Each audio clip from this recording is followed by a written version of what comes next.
Bab 1051, Trik Kotor. Pharaoh tidak bisa berkata-kata.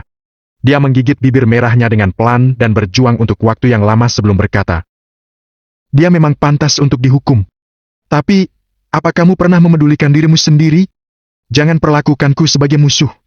Aku sangat mengkhawatirkanmu. Keluarga Haryanti lebih kuat dari yang kamu bayangkan.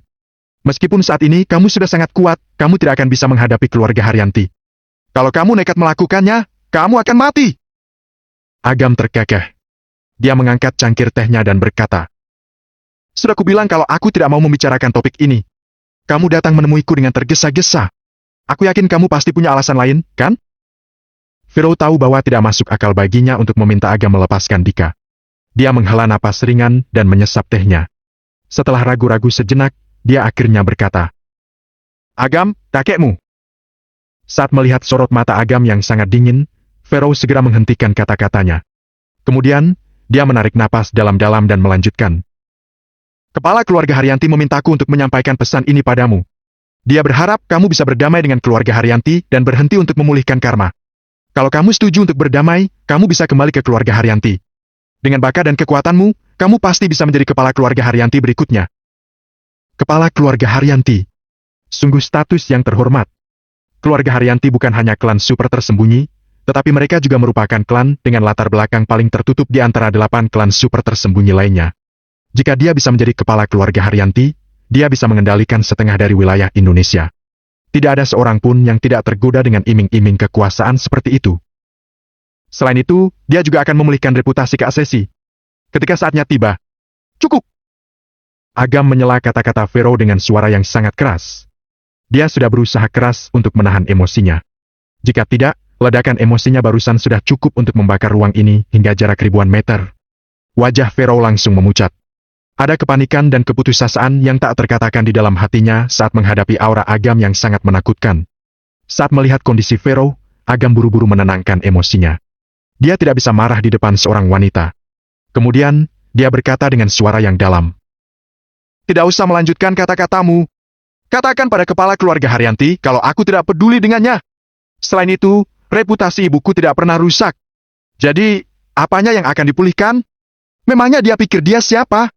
Keluarga Haryanti tidak memenuhi syarat untuk menilai ibuku. Selain itu, Agam menarik napas dalam-dalam dan berkata dengan nada dingin. Apa kamu berpikir akulah yang menghancurkan keluarga Budiono, klan Wanara, klan Keraton Esterel, dan klan Malam Guntur? Kamu salah. Merekalah yang mencari kematian mereka sendiri. Kalau mereka tidak membantai orang-orang dunia manusia, mereka tidak akan mendapatkan hukuman seperti itu. Inilah hukum karma. Aku harus membuat mereka bertobat. Semua ini tidak ada hubungannya dengan keluarga Haryanti. Aku harap kamu bisa memahami hal ini. Pharaoh tampak bingung dan berkata dengan getir. Aku tahu kamu tidak akan setuju.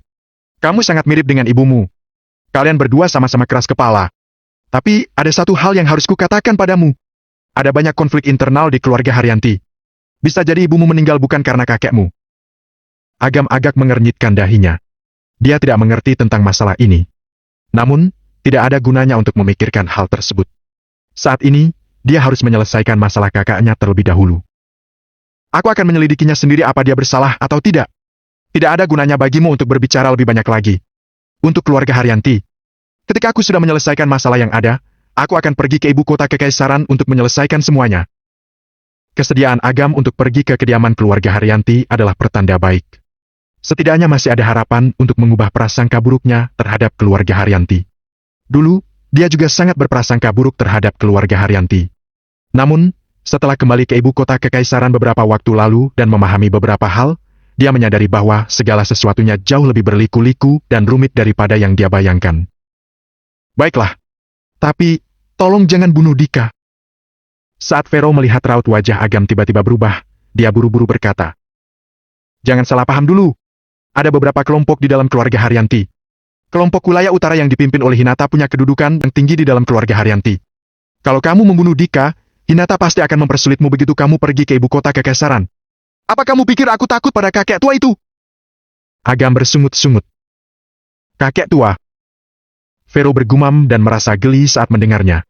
Jika kata-kata itu sampai ke telinga Hinata, dia pasti akan langsung naik pitam. Tiba-tiba, Agam teringat akan sesuatu. Dia menatap Pharaoh dalam-dalam dan berkata, apa kamu tahu kondisi kakakku? Pharaoh tertegun sejenak. Dia menggelengkan kepalanya dan berkata, saat aku tahu kalau kamu putranya Kak Sesi, aku juga mencoba mencari Kirana. Tapi, aku tidak menemukan tanda-tanda keberadaannya. Setelah jeda sejenak, dia buru-buru bertanya, bisakah kamu membawaku bertemu dengannya? Sepertinya ada beberapa hal yang tidak kamu ketahui. Agam tidak menjelaskan lebih jauh lagi. Dia keluar dari kedai teh itu bersama Pharaoh dan langsung kembali ke kuil pemimpin alam dunia akhirat. Pharaoh melihat sekeliling dengan tatapan kosong. Ketika dia melihat plakat kuil pemimpin alam dunia akhirat tergantung di atasnya, dia langsung mengetahui tempat apa ini. Kemudian, dia bertanya dengan bingung. Apa Kirana ada di sini? Dia ada di ruang dalam, sedang beristirahat. Agam menunjuk ke bagian dalam kuil pemimpin alam dunia akhirat. Kemudian, dia duduk di sebuah kursi dan berkata, duduklah. Nanti kamu akan mengerti. Pharaoh terlihat agak ragu, tetapi dia tahu bahwa Agam tidak akan menyakitinya. Bagaimanapun, dia adalah bibinya. Setelah sekian lama, dia tidak tahu kehidupan berat seperti apa yang sudah dilalui oleh kedua keponakannya itu. Hatinya sudah penuh dengan rasa bersalah. Jika dia bisa, dia akan memberikan segalanya untuk Agam dan melakukan apapun untuknya. Bahkan, dia rela mengorbankan nyawanya. Setelah duduk dan menunggu beberapa saat, Pharaoh bertanya, Agam, apa kamu lapar? Apa kamu haus? Apa kamu mau membeli sesuatu untuk dimakan? Agam tertegun sejenak. Dia tidak menyangka bahwa Pharaoh akan menanyakan hal ini padanya. Dia menggelengkan kepalanya dan menunjuk dua orang asing yang berada tidak jauh darinya. Apa kamu tahu siapa mereka? Saat melihat dua orang asing itu, Pharaoh tanpa sadar berkata, apa mereka turis? Ya, mereka adalah turis. Tapi, apa kamu tahu apa yang mereka bawa? Mereka membawa bom. Agam bertemu pandang dengan Pharaoh yang tampak cemas. Kemudian, dia berkata dengan nada dingin. Begitu bom di dalam tas mereka meledak, 1.317 orang yang ada di kuil pemimpin alam dunia akhirat ini akan mati. Bagaimana kamu bisa tahu? Maksudku, bagaimana kamu bisa menebak hal seperti ini? Pharaoh bertanya dengan cemas. Agam tidak menanggapi pertanyaan Pharaoh. Sebaliknya, dia meminta Mulan untuk menyelidiki kedua orang itu. Ketika dia baru sampai di kedai teh, dia sudah menerima informasi terkait hal ini. Setiap orang yang masuk ke alam Me akan dicatat dalam sebuah daftar. Meskipun ada banyak orang yang memasuki alam Es setiap harinya, sangat mudah baginya untuk menemukan beberapa petunjuk jika dia mengerahkan penjaga gerbang neraka untuk menyelidiki hal ini. Sepertinya mereka hanya orang biasa. Pharaoh berkata dengan suara lirih. Jika mereka adalah seniman bela diri kuno yang sangat kejam, mereka pasti sudah menderita pembalasan dan dikirim ke neraka jika mereka datang ke kuil pemimpin alam dunia bawah. Mereka memang orang biasa. Kebajikan yang mereka lakukan selama hidup juga sangat banyak. Agam menunjuk seorang pria yang mengenakan topi merah dan berkata, orang itu bernama Doni. Usianya 32 tahun. Sebagian besar karyawan di perusahaannya adalah para penyandang cacat. Dia juga menyumbangkan uang tunai ke daerah pegunungan yang miskin setiap tahunnya. Setidaknya, uang yang dia sumbangkan bernilai 2 hingga 10 miliar. Sementara pria yang satunya lagi bernama Lesmana. Dia berusia 39 tahun. Dia adalah seorang kepala departemen di rumah sakit. Dia sudah menyelamatkan 2.387 orang menggunakan kemampuan medisnya. Kalau ada pasiennya yang berasal dari keluarga tidak mampu, dia akan membayar biayanya terlebih dahulu. Agam berkata sambil menunjuk pria lain yang mengenakan topi kuning. Mulut Pharaoh menganga dan matanya yang indah penuh dengan ketidakpercayaan. Apa kamu mengatakan yang sebenarnya? Kenapa orang baik seperti mereka datang ke tempat ini dengan membawa bom? Inilah kenyataannya. Mereka juga tidak tahu kalau ada bom yang disembunyikan di dalam tas mereka. Mereka datang ke tempat ini hanya untuk liburan. Lalu, siapa yang menyelundupkan bom itu? Pharaoh tanpa sadar bertanya. Ketika bertemu pandang dengan mata Agam yang terlihat sangat dingin serta ekspresi yang penuh cibiran, Pharaoh tiba-tiba memikirkan sesuatu dan bergumam. Apa keluarga Haryanti? Bab 1052, pria asing yang kejam. Ini adalah salah satu rencana busuk keluarga Haryanti. Mereka tahu bahwa mereka tidak bisa masuk ke alam Me, jadi mereka menyuruh dua orang untuk mendekati adikku dan menggunakan metode paling langsung untuk menyerang adikku. Ini hanya dugaan, kan? Agam tidak menghiraukan Pharaoh. Begitu mendengar hal ini, kerumunan orang itu langsung heboh. Beberapa orang bahkan langsung mengambil ransel kedua orang itu. Sesaat kemudian, terdengar teriakan. Tangkap orang itu! Tak berselang lama, ransel kedua orang itu muncul di depan Agam dan Pharaoh. Kemudian, Agam mengeluarkan dua buah alat pengukur waktu dari dalam tas. Saat ini, proses menghitung mundur sudah sampai di tahap akhir. Agam memegang kedua bom itu dengan santai dan menghancurkannya. Dengan lambaian tangannya, kedua bom itu berubah menjadi abu dan menghilang. Kemudian, dia menatap Pharaoh yang tampak bingung dan berkata, "Kalau aku tidak datang, tragedi besar akan terjadi di sini. Lebih dari 1.000 orang akan terbunuh. Pada saat yang bersamaan, mereka berdua juga akan menjadi teroris. Mereka akan mati dan keluarga mereka akan dipermalukan. Semua ini hanyalah tindakan kecil yang disutradarai oleh keluarga Haryanti." Tubuh lembut Pharaoh agak bergetar. Tindakan sekecil ini akan membunuh banyak orang yang tidak bersalah. Para korban ini berasal dari ratusan keluarga. Hanya karena satu kejahatan keluarga Haryanti, mereka semua akan hancur. Terkadang, mana yang benar dan mana yang salah, mana yang baik dan mana yang jahat tidak bisa dinilai dengan mata. Agam buka suara sambil memandang Pharaoh dengan tatapan penuh arti. "Aku tahu." Pharaoh mengelus dadanya dan berkata dengan tatapan rumit. "Tapi, kamu harus percaya padaku. Tidak peduli apa yang terjadi pada anggota keluarga Haryanti yang lain, kamu adalah keponakanku dan putra adikku. Aku bisa memberikan apapun padamu dan tidak akan pernah menyakitimu." Agam tercengang. Ketika melihat ekspresi cemas di wajah wanita yang berdiri di depannya itu, dia langsung teringat akan ibunya. Tiba-tiba, sesuatu di hatinya seperti terpengaruh. Dia menarik napas ringan dan berkata, "Duduklah dulu. Masih ada seseorang yang perlu kamu tangani." Setelah mengatakan hal ini, Agam bangkit dan langsung menghampiri seorang pria yang tengah mengambil foto dengan kamera. Kartu tanda pengenal dari salah satu stasiun TV tergantung di leher pria itu. Ketika pria itu melihat Agam mendekat dari sudut matanya, matanya berkedip dengan cibiran yang tak terlihat. Dalam sekejap, dia berubah menjadi ekspresi tidak sadar dan melambaikan tangannya pada Agam. "Beri jalan. Aku ingin mengambil gambar." Agam terkekeh dan berkata, "Apa kamu tidak lelah berakting terlalu lama seperti ini? Apa maksudmu?" Pria itu mengerutkan kening. Kemudian, dia menunjukkan kartu tanda pengenalnya dan berkata dengan keras, "Aku adalah reporter dari Harian Palapa. Aku ingin mengambil foto dan membuat liputan berita. Aku harap kamu bisa kooperatif dengan pekerjaanku." Ketika melihat bahwa Agam masih bergeming, wanita berambut pendek yang berada di samping pria itu ikut angkat bicara. Sama seperti pria tadi, wanita ini juga mengenakan kartu tanda pengenal yang tergantung di lehernya. Dia menatap Agam dengan ekspresi angkuh dan berkata, "Kami melakukan kegiatan sosial untuk mempromosikan kuil pemimpin alam dunia akhirat ini. Kami ini mengembangkan tempat ini menjadi tempat wisata bintang 5 dan membantu mempromosikan industri pariwisata lokal. Kalau kamu menunda pekerjaan kami, itu sama saja dengan menunda mata pencaharian seluruh orang di pasar malam Paendan." Wanita itu adalah salah satu pembawa acara di stasiun TV lokal, namanya Kanya Halim. Dia adalah tipikal wanita tangguh. Hampir semua masyarakat lokal yang menonton berita mengenalnya. "Oh, bukankah dia adalah pembawa acara stasiun TV? Kanya hamil? Dia adalah orang terkenal. Reporter dari Harian Palapa juga ada di sini. Sepertinya, tempat wisata kita akan terkenal. Siapa pemuda ini?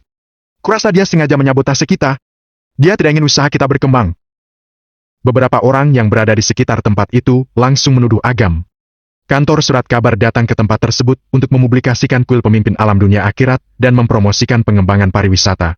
Tentu saja, hal ini akan berdampak baik bagi masyarakat.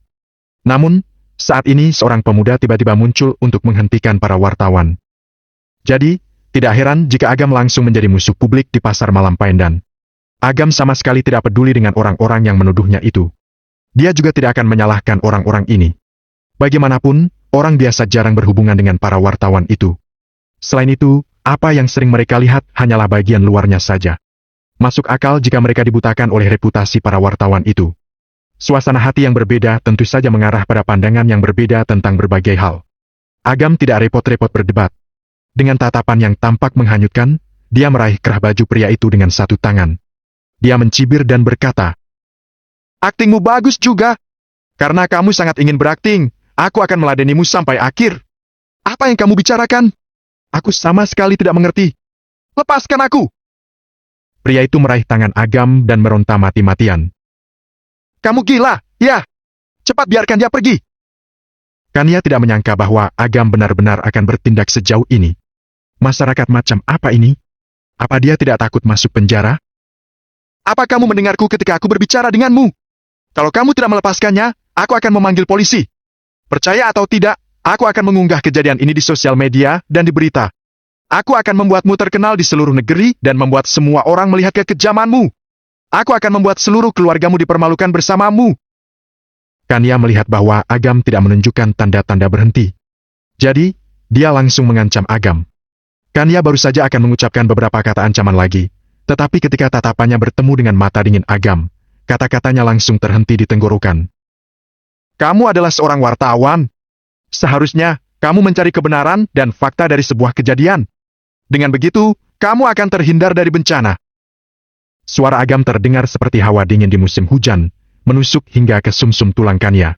Agam berteriak dan menyerukan fakta yang menampar wajah Kania. Kania bisa dianggap sebagai tokoh terkenal di pasar malam Paendan. Kania akan membantumu.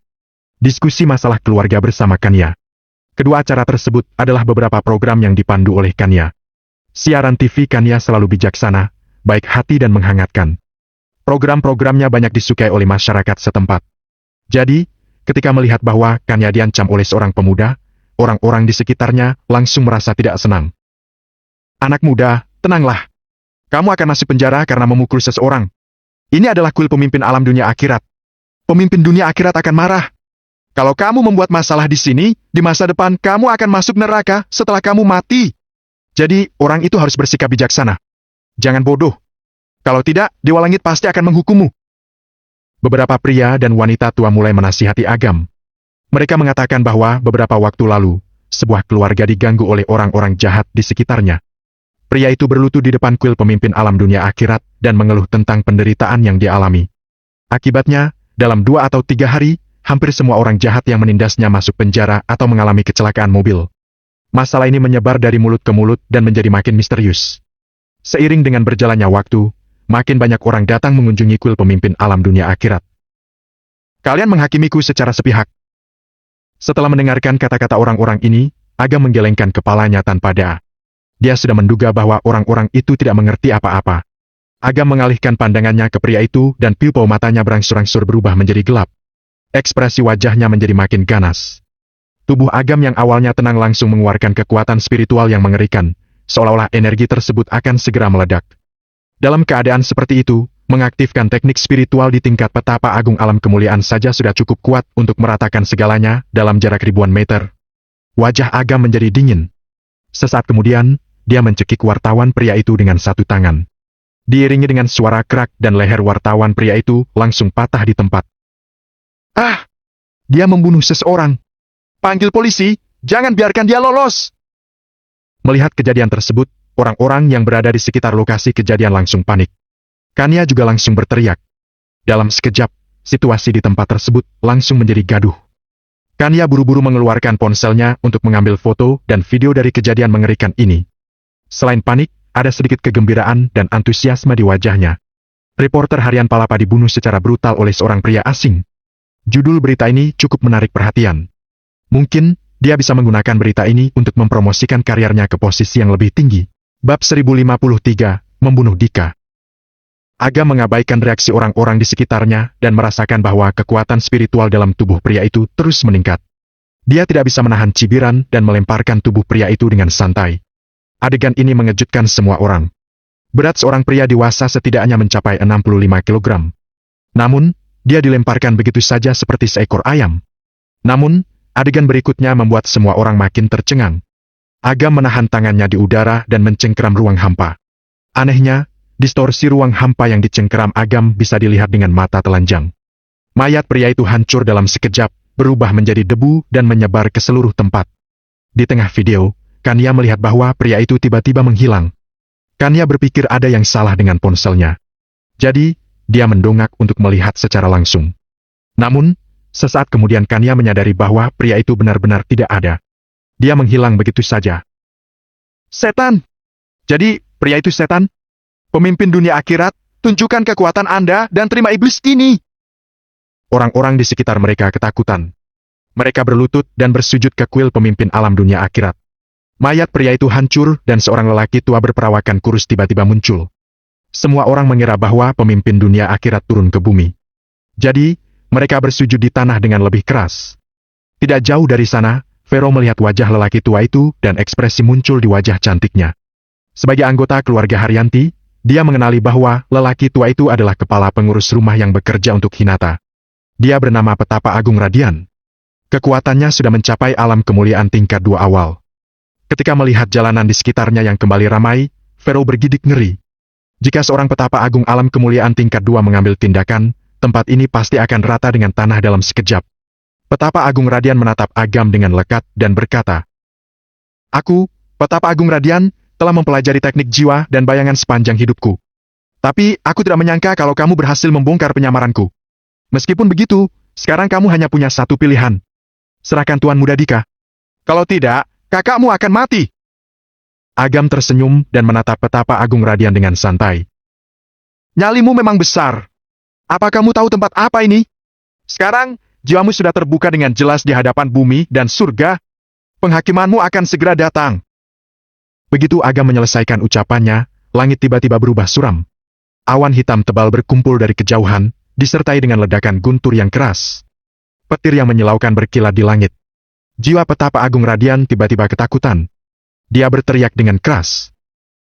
"Karena aku sudah sampai di sini, aku sudah siap mati." Setelah mengatakan itu, kekuatan roh Petapa Agung Radian langsung menyeruak dan ekspresinya menjadi sangat bengis. "Ingin bunuh diri? Apa kamu pikir aku tidak ada?" Agam tersenyum dingin. Tiba-tiba, petir turun dari langit dan menyambar jiwa Petapa Agung Radian. Kekuatan yang baru saja dia padatkan langsung kalah. "Kamu sudah menjaga perbatasan sepanjang hidupmu. Jasa-jasa dan jeripayahmu sangat hebat. Tapi, karena kamu dibutakan oleh kesetiaan, kamu jadi tersesat." Agam menatap Petapa Agung Radian dengan ekspresi serius. Sebenarnya, orang itu memiliki sifat yang baik. Dia menjaga perbatasan utara dan membunuh ribuan musuh. Jika mereka berada di zaman kuno, Petapa Agung Radian bisa dianggap sebagai jenderal besar. Sayangnya, dia terlalu setia kepada Hinata dan mematuhi perintah Hinata. Dia benar-benar memperalat orang-orang di pasar malam Paendan sebagai alat tawar-menawar dan hampir membuat kesalahan besar. Dia benar-benar dibutakan oleh kesetiaan yang bodoh. "Mulan!" Agam memanggil dengan suara pelan. Sesaat kemudian, ruang di sekitar tempat itu tampak terdistorsi dan Mulan muncul begitu saja dengan jubah merah. "Pemimpin dunia akhirat! Itu adalah pemimpin dunia akhirat dari pasar malam Paendan, Mulan!" Semua orang tercengang saat melihat sosok dan penampilan Mulan yang sama persis dengan patung emas di kuil pemimpin alam dunia akhirat. "Bawa dia ke dunia bawah. Biarkan dia merenungkan semua perbuatannya. Mengenai apa yang akan kita lakukan selanjutnya, kita lihat saja nanti." Meskipun Petapa Agung Radian adalah anak buah Hinata, Agam hanya menghakimi dosa, bukan individu. Jika Petapa Agung Radian mau bertobat, Agam bisa mengampuninya dan memberinya kesempatan. "Baik." Mulan melambaikan tangannya. Sesaat kemudian, cahaya keemasan menyelimuti Petapa Agung Radian. Dalam sekejap, sebuah lubang muncul di udara dan dia membawa Petapa Agung Radian ke dunia bawah. Mulan adalah pemimpin dunia akhirat. Namun, dia justru mengikuti perintah pemuda di depan mereka itu. Jika begitu, siapa pemuda tersebut? "Mustahil. Semua ini pasti palsu. Dia pasti hanya melakukan trik, kan? Aku adalah orang yang berpendidikan tinggi. Kamu tidak bisa membodohiku dengan trik semacam ini." Kanya berseru dengan ekspresi tidak percaya. Begitu Kanya melontarkan kalimat tersebut, langit yang suram tiba-tiba terkoyak dan sesosok tubuh perlahan muncul. Sosok itu memancarkan kekuatan besar yang membuat seluruh dunia tercengang. Apakah itu dewa? Napas Kanya langsung tercekat di tenggorokan dan matanya terbelalak. Agam mengangkat kepalanya dan melihat sosok di udara tersebut. Dia mencibir dan berkata, "Kakek tua, kamu masih tidak berani menunjukkan dirimu, ya?" Orang yang datang adalah Hinata. Namun, ini hanya gangguan dari Hinata. Dengan dosa-dosanya, begitu dia datang ke melangki dua dunia, dia pasti akan langsung dikirim ke neraka. Dia tidak akan pernah berani. Hinata memandang rendah Agam dari posisi tinggi dan berkata, "Ha, bajingan kecil, ternyata kamu hebat juga. Kamu bahkan bisa menangkap 2 orang sekaligus." "2? Seharusnya masih ada 16 orang, kan?" Agam mencibir. Kedua orang ini hanyalah puncak gunung es. Masih ada beberapa serangan yang belum dilaksanakan, tetapi orang-orang itu sudah dijaga oleh Agam, Washi, Charko, dan lainnya. Hinata hanya diam, tetapi matanya yang agak menyipit seolah mengkhianati hatinya. "Aku akan memberimu kesempatan." Hinata tahu bahwa Agam sudah dewasa. Dia tidak bisa menghadapi Agam dengan metode biasa.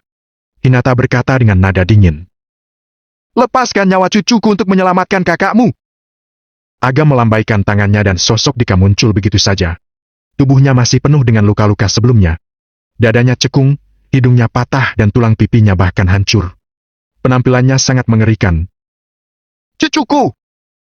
Ketika Hinata melihat kondisi cucu kesayangannya yang begitu menyedihkan, matanya langsung berubah menjadi merah tua dan dia berkata dengan penuh amarah. Bajingan kecil, siapa yang memberimu nyali sebesar ini untuk menyakiti cucu kesayanganku? Meninggalkannya di sini akan mencemari tempat ini. Cepat cabut perintah kepala harimau. Setelah itu, kamu bisa membawa bajingan ini kembali. Kata Agam dengan santai. Baiklah. Wajah Hinata terlihat dingin dan dia berkata dengan ekspresi bengis. Kamu dan kakakmu bisa datang ke ibu kota kekaisaran. Aku sendiri yang akan menyelamatkan kakakmu. Negosiasi membutuhkan ketulusan. Agam mengibaskan punggung tangannya dan ruang di sekitar Dika tiba-tiba menyusut. Tindakan Agam membuat Hinata sangat ketakutan, sampai-sampai bulu kuduknya meremang. Dia berteriak dengan keras. Apa yang akan kamu lakukan? Hentikan sekarang juga. Apa kamu ingin kakakmu mati? Kakek tua, apa menurutmu aku anak berusia 3 tahun? Kamu harus mencabut perintah kepala harimau sekarang juga. Kalau tidak, kamu bisa menunggu untuk membawa pulang mayat cucumu. Setelah jeda, Agam mencibir dan berkata, tentu saja, kamu tidak perlu membawa pulang mayat bajingan ini. Menurutku, pecundang rendahan seperti ini tidak layak berada di dunia. Bajingan! Hinata sangat marah. Dia adalah Jenderal Hinata, penguasa wilayah utara. Reputasinya sudah terkenal selama 100 tahun, tetapi dia benar-benar diancam oleh seorang pemuda. Meskipun dia sangat mencintai cucunya, dia tidak boleh mencabut perintah kepala harimau. Jika tidak, dia akan kehilangan alat tawar-menawar untuk memeriksa dan menaklukkan Agam.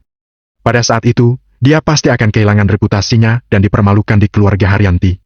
Selain itu, dia tahu bahwa Agam sangat mementingkan ikatan keluarga. Dia percaya bahwa Agam tidak akan bersikap impulsif. Jika Agam membunuh cucu Hinata, itu sama saja dengan memotong harapan untuk menyelamatkan kakak perempuannya. Aku akan memberimu waktu 5 detik untuk mempertimbangkannya. Suara dingin Agam perlahan kembali terdengar. Ketika Dika melihat kakeknya berada di sana, ekspresinya yang awalnya takut langsung menjadi bengis. Dia berteriak dengan keras. Persetan denganmu, bajingan! Aku cucu Jenderal Hinata. Kalau kamu membunuhku, keluarga Haryanti pasti akan menghabisimu dan membuang mayatmu ke laut. 5. Agam mengabaikannya dan langsung menghitung mundur. Persetan denganmu, dasar pecundang. Kamu adalah orang rendahan yang tidak diinginkan oleh keluarga Haryanti. Apa pecundang sepertimu berani memberontak? Lepaskan aku! 4. Hinata berkata dengan penuh amarah. Bajingan kecil, kalau kamu berani menyerang cucuku, aku pasti akan menghabisimu. 3. Kakek, bunuh dia sekarang juga. Bunuh dia! Bunuh semua orang yang berhubungan dengannya. Kumpulkan semua wanita dan habisi mereka. Buang mereka ke laut. 2. Apa kamu tuli? Jangan lakukan apapun pada cucuku. Kalau tidak, aku pasti akan menyuruh pasukan wilayah utara untuk menyerangmu dan menghabisimu tanpa ampun. 1. Agam, hentikan. Apa kamu tidak ingin kakakmu hidup? Bajingan, berani-beraninya kamu berniat membunuhku. Aku dari keluarga Haryanti. Namaku Dika Haryanti. Aku akan menghancurkanmu. Mata dingin Agam penuh dengan amarah. Kekuatan di tubuhnya tiba-tiba meledak dan langsung menyelimuti seluruh langit dan bumi. Ekspresi sombong dan bengis di wajah Dika langsung menghilang tanpa jejak. Sebaliknya, dia merasa ketakutan. Dia melihat tubuhnya terkoyak oleh kekuatan eksternal dan langsung hancur berkeping-keping. Rasa sakit yang tajam yang belum pernah dia rasakan sebelumnya menyerang seluruh tubuhnya, hampir membuatnya pingsan. Hinata merasa panik dan kekuatan ilahinya memuncak. Dia ingin turun dan menyelamatkan cucunya. Akan tetapi, begitu Agam bergerak, tubuh Dika yang berada di bawah tiba-tiba meledak. Daging dan darah berhamburan kemana-mana. Hinata mematung di tempatnya. Beberapa detik kemudian, teriakan putus asa dan penuh amarah terdengar dari langit. Bab 1054, Pertempuran. Aku sudah kehilangan kesabaranku. Agam melambaikan tangannya dan sebuah jiwa terbang keluar dari tempat di mana tubuh Dika hancur. Agam langsung mencengkeram jiwa itu di tangannya, memperlihatkan wajah Dika yang mengernyit kesakitan dan ketakutan. Bajingan kecil, tanpaku kamu tidak bisa mencabut perintah kepala harimau. Kamu akan membuat kakakmu mati. Hinata berteriak dengan penuh amarah. Ada 2 cara untuk mencabut perintah kepala harimau. Aku cenderung lebih suka cara yang kedua, yaitu aku akan membunuhmu secara langsung. Barusan, Agam mencoba untuk menguji batasan yang dimiliki oleh Hinata. Setelah membunuh Dika, dia tahu betul bahwa Hinata tidak akan mencabut perintah kepala harimau. Di hadapan Agam, Hinata memang berpura-pura baik dan berjanji bahwa dia akan menyelamatkan kakak Agam. Akan tetapi, pada akhirnya Hinata pasti tidak akan melakukannya. Agam tidak akan pernah menyerahkan hidup dan mati kakaknya kepada kakek tua itu. Oleh karena itu, peran terbesar Dika adalah membuat Hinata masuk ke dalam perangkap dan menunjukkan niat membunuhnya. Agam ingin memperingatkan Hinata untuk tidak mengancamnya dengan kakak perempuannya lagi. Sekarang, Agam menghancurkan tubuh fisik cucu Hinata. Kemudian, dia akan dapat melemparkan jiwa Dika ke neraka tingkatan paling bawah, neraka Avicii. Dia ingin memasukkan Dika ke neraka yang tak berujung dan tidak akan pernah bisa berinkarnasi kembali. Jelas, pembunuhan kejam yang Agam lakukan langsung mengejutkan Hinata. Awalnya, Hinata menduga bahwa Agam akan berkompromi untuk Kirana dan menyetujui beberapa persyaratan. Selama Agam ragu-ragu dan mundur sedikit, Hinata akan menerkamnya seperti harimau lapar yang tidak pernah kenyang. Dia akan menyiksa dan menghabisi Agam. Dia akan menggunakan Kirana untuk mengancam Agam dan mendapatkan hal-hal penting darinya. Baru setelah itu dia akan menghancurkan seluruh tulang Agam. Hinata sudah tua dan berpengalaman. Dia juga seorang jenderal besar yang sangat langka. Dia sangat akurat dalam menilai sifat manusia, tetapi kali ini dia jelas salah perhitungan. Agam langsung membunuh Dika dan menghancurkan tubuh fisiknya. Hal ini jelas membuat Hinata tidak bisa bergerak. Dia tahu bahwa neraka Avicii adalah tempat yang mengerikan.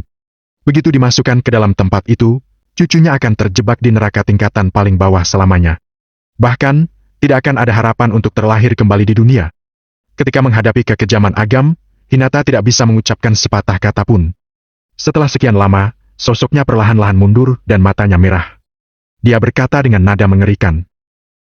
"Bajingan kecil, apa kamu ingin membunuhku? Kalau kamu mampu, datanglah ke ibu kota kekaisaran. Aku akan menunggumu. Cuci dulu lehermu. Aku khawatir tubuhmu akan mengotori pisau pembunuh dewa milikku." Agam mencibir. Dia jarang berbasa-basi seperti ini dengan musuhnya. Akan tetapi, apa yang dilakukan Hinata sudah melanggar batas kesabaran Agam. Dia tidak hanya memanjakan cucunya, tetapi juga menyuruh bawahannya yang setia untuk melakukan serangan bunuh diri demi kepentingan dirinya sendiri. Hinata sudah membuat mereka menanggung dosa-dosa berat. Dia bahkan juga membahayakan nyawa ratusan orang yang tak berdosa. Hinata sangat egois dan mengabaikan keselamatan orang lain. Agam bahkan curiga bahwa kematian orang tuanya ada hubungannya dengan Hinata. Oleh karena itu, sekalipun kakak perempuannya benar-benar bangun, Agam tetap akan pergi ke ibu kota kekaisaran. Dia akan menghancurkan ibu kota kekaisaran dan menegakkan keadilan di dunia. Seluruh tubuh Hinata gemetar karena marah. Diiringi dengan teriakannya, guntur misterius menyambar dari langit dan menyebarkan amarahnya. Selang beberapa waktu kemudian, awan gelap mulai sirna. Cahaya matahari kembali terlihat dan menyinari semua orang, membuat anggota tubuh mereka yang dingin kembali hangat. Tiba-tiba, semua orang kembali sadar. Sesaat kemudian, mereka menyadari bahwa Agam tiba-tiba menghilang. Mereka saling memandang selama beberapa saat. Jika tidak ada banyak orang di tempat tersebut, mereka akan mengira bahwa mereka baru saja berhalusinasi. Kania adalah orang yang paling bersemangat. Dia tidak terlalu memedulikan keadaan sekitar. Dia memfoto semua kejadian barusan dengan ponselnya. Selama dia mengunggahnya ke media sosial dan membuat laporan eksklusif sendiri, dia pasti akan populer di seantero Southern River. Dia bahkan memiliki peluang untuk dipromosikan menjadi wakil direktur. Makin memikirkannya, makin semangat pula Kania. Dia segera menelpon sutradara dan berkata, "Direktur, aku menemukan sebuah berita besar. Ternyata, benar-benar ada dewa di dunia ini." "Dewa apa? Kamu mabuk, ya?" Sutradara itu menanggapi dengan malas. "Dewa benar-benar ada. Mereka tidak hanya bisa terbang, tapi mereka juga bisa memanggil guntur dan kilat. Aku memotretnya. Apa kamu sedang berada di kuil pemimpin alam dunia akhirat?" Direktur itu menyela dan bertanya pada Kania. "Ya, betul sekali. Ada kru yang sedang syuting serial TV di sana. Kamu terlalu lalai. Aku sudah menerima keluhan. Kalau kamu mengganggu orang lain syuting, kamu harus bertanggung jawab." "Syuting? Mustahil. Aku melihat mereka terbang dengan mata kepalaku sendiri. Selain itu, tidak ada kamera di sekitarnya. Anda pasti salah." Kru mana yang benar-benar bisa memanggil guntur dan kilat? Aktor dari kru mana yang bisa terbang tanpa alat pelindung? Bukankah ini hanya omong kosong? "Kamu bilang aku salah?" "Kania, sepertinya belakangan ini kinerjamu menurun.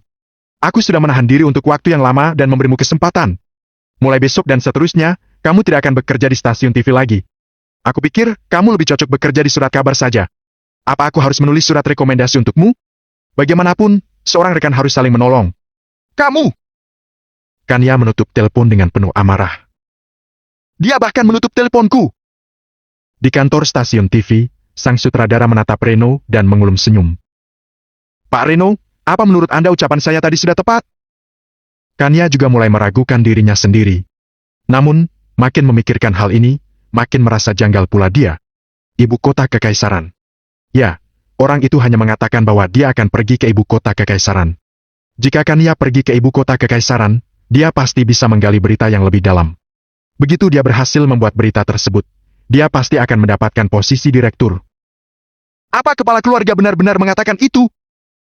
Di ibu kota kekaisaran, di sebuah pavilion megah dan mewah, wajah Hinata tampak sangat muram. Begitu cucunya meninggal, Agam langsung menghancurkan jiwa Dika. Tentu saja, dia sangat marah. Oleh karena hal itu, kepala keluarga Haryanti secara pribadi memerintahkan Agam untuk datang ke ibu kota kekaisaran. Tidak ada seorang pun yang diperkenankan menyerang Agam tanpa izin. Jika tidak, orang itu akan dikeluarkan dari keluarga Haryanti. Perintah ini sangat tegas. Hampir semua anggota keluarga Haryanti tidak mengerti mengapa Jibran Haryanti mengeluarkan perintah seperti ini. Jika penguasa neraka memasuki ibu kota kekaisaran, hal itu akan menjadi kesempatan emas untuk membunuhnya. Namun, Jibran justru mengeluarkan perintah ini. Bukankah itu sama saja dengan membiarkan peti mati Agam kosong? Ya, beberapa tetua keluarga sudah bertanya. Kepala keluarga menjelaskan bahwa keputusan ini dia buat untuk mencegah pergerakan klan super tersembunyi lainnya. Kalau tidak benar-benar terdesak, kita tidak akan memanfaatkan mereka sebagai senjata kita. Tapi, alasan ini jelas tidak cukup. Kalau keluarga Haryanti kami ingin membunuh Agam, kita bisa menghabisinya dengan sangat mudah. Untuk apa kita menggunakan tangan orang lain untuk membunuh anak itu? Seorang pria kekar dan berotot di sebelah Hina ikut angkat bicara. Pria itu bernama Alfian Respati. Beberapa tahun lalu, ketika Alfian masih bayi, Hinata mengambilnya dari medan perang. Setelah bekerja keras selama beberapa dekada, bayi itu akhirnya tumbuh menjadi pria yang kuat. Dia juga menjadi salah satu kapten dari tim pengawal Hinata yang paling terpercaya. Alfian berkata dengan penuh amarah. Jenderal, keluarga Haryanti adalah salah satu klan super tersembunyi yang paling kuat. Untuk apa kita takut padanya? Kalau masalah ini tersebar, bagaimana pandangan orang lain terhadap keluarga Haryanti? Bukankah mereka akan mentertawakan keluarga Haryanti dan berpikir bahwa keluarga Haryanti adalah keluarga yang lemah? Tidak sesederhana itu. Hinata memang layak mengandang gelar penguasa wilayah utara. Melalui beberapa petunjuk, dia secara bertahap mulai menganalisis. Aku pikir, Jibran sengaja ingin menggunakan kesempatan ini untuk melemahkan reputasiku. Bagaimanapun, dia tahu bahwa aku punya kebencian yang mendalam terhadap bajingan kecil itu. Selama dia berani datang ke ibu kota kekaisaran, aku akan menjadi orang pertama yang bergerak. Oleh karena itu, dia membuat aturan ini. Kalau aku tidak bergerak, aku pasti akan ditertawakan. Tapi, kalau aku nekat menyerang anak itu, dia dapat menggunakan aturan klan untuk menekanku. Bab 1055, Obrolan Malam. Apa kepala klan benar-benar akan mengusir Anda dari keluarga Haryanti kalau Anda menyerang Agam? Aku rasa tidak. Kekuasaannya juga tidak terlalu besar. Di masa depan, ketika saatnya tiba, aku akan menjadi orang yang tidak mematuhi aturan klan. Dia akan menggunakan kekuatanku untuk melakukan serangan dan memberinya kekuasaan. Hah? Ketika Raihan dan Dinda berada dalam masalah, bukankah itu yang dia lakukan? Biarkan ku beritahu. Jibran mampu menjadi kepala keluarga bukan karena keberuntungan atau kekuatan, tapi karena otak. Hinata mencibir dan berkata pada dirinya sendiri. Omong-omong, bajingan kecil itu sangat pintar. Sepertinya, dia mewarisi kecerdasan Jibran. Lalu, apa yang kita lakukan? Apa kita tidak melakukan apa-apa saat Agam datang? Tentu saja tidak. Kalau aku tidak melakukan apa-apa, bukankah berarti aku takut pada Jibran? Setelah jeda sejenak, Hinata memicingkan matanya dan berkata, tapi kita tidak boleh bertindak gegabah. Cabang keluarga Haryanti yang lain sangat ganas. Kalau aku nekat mengambil tindakan, mereka akan menghabisiku beramai-ramai. Hinata menggenggam meja 8 keabadian dengan lembut dan berpikir dalam diam. Jibran telah merancang semua hal ini dengan saksama. Semua orang tahu bahwa dia egois. Akan tetapi, kebetulan dia memegang posisi kepala keluarga. Jadi, aturan yang dia tetapkan harus diikuti. Namun, ada cara untuk menghancurkan semua ini.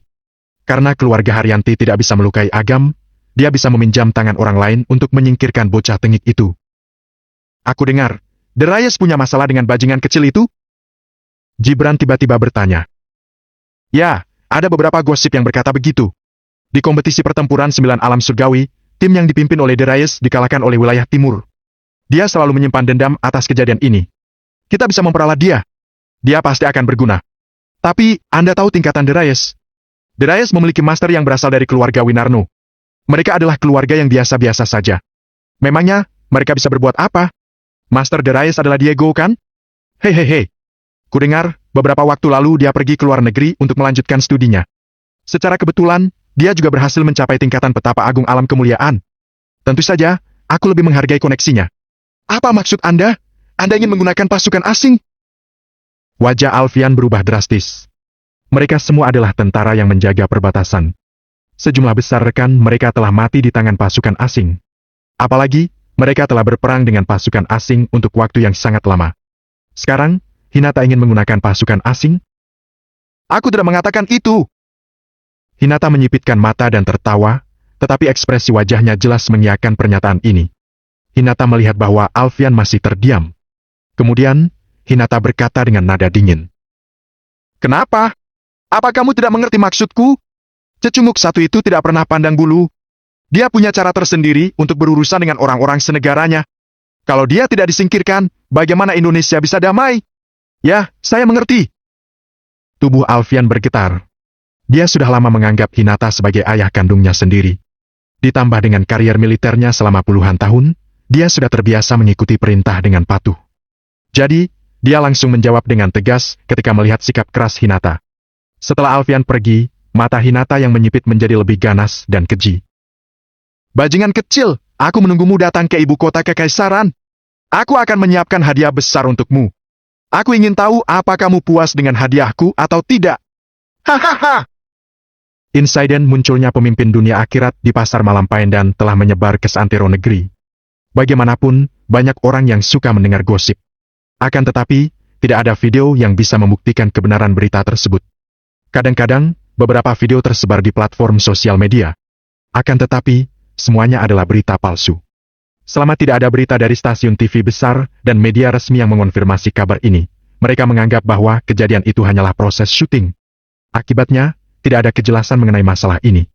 Berkat kejadian ini, kuil pemimpin alam dunia akhirat di pasar malam Paendan menjadi sangat populer dan telah menjadi tempat wisata yang digandrungi masyarakat.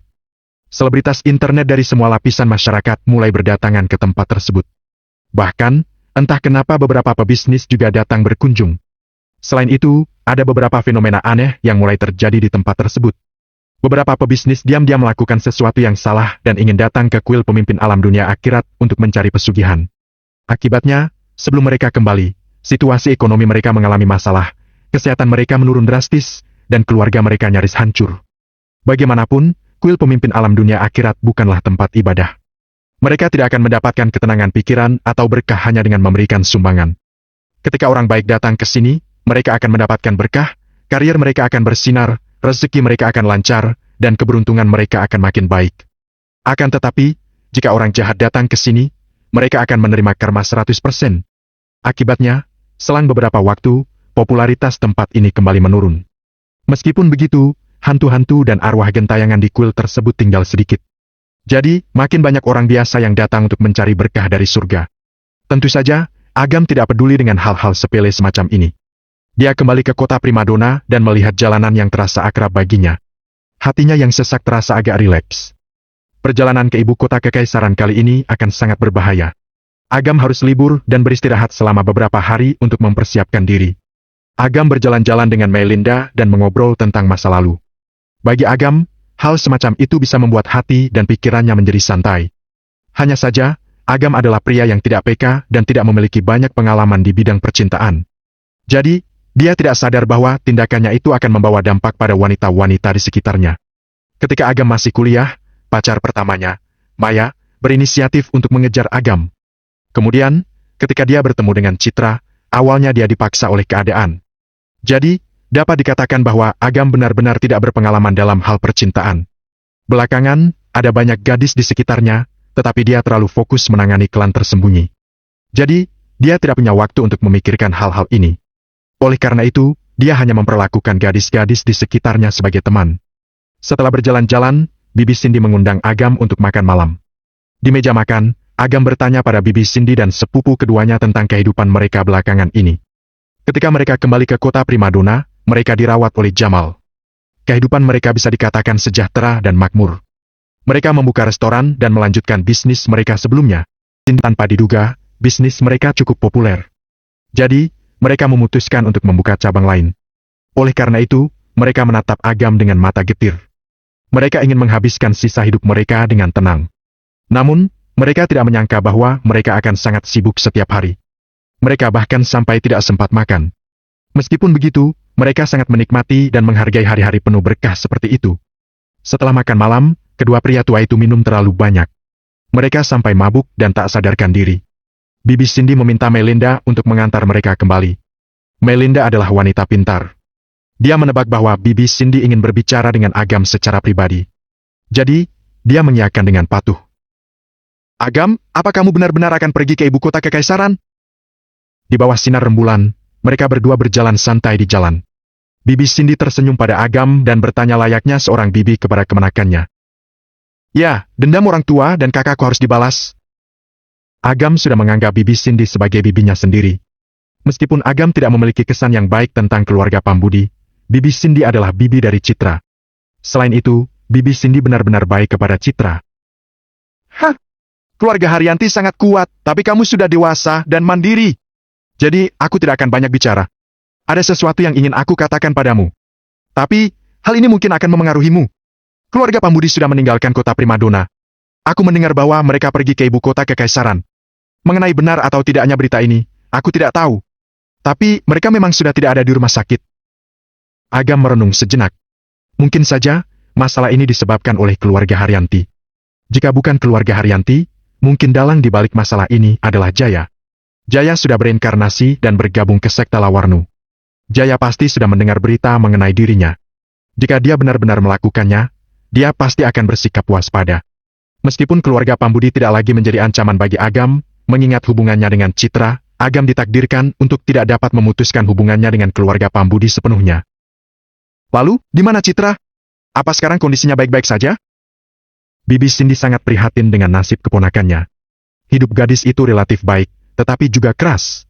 Hidupnya baik karena dia bisa bertemu dengan Agam. Namun, di sisi lain, hidupnya pahit karena terlahir di keluarga Pambudi. Citra? Sekarang, dia berada di tempat yang sangat aman.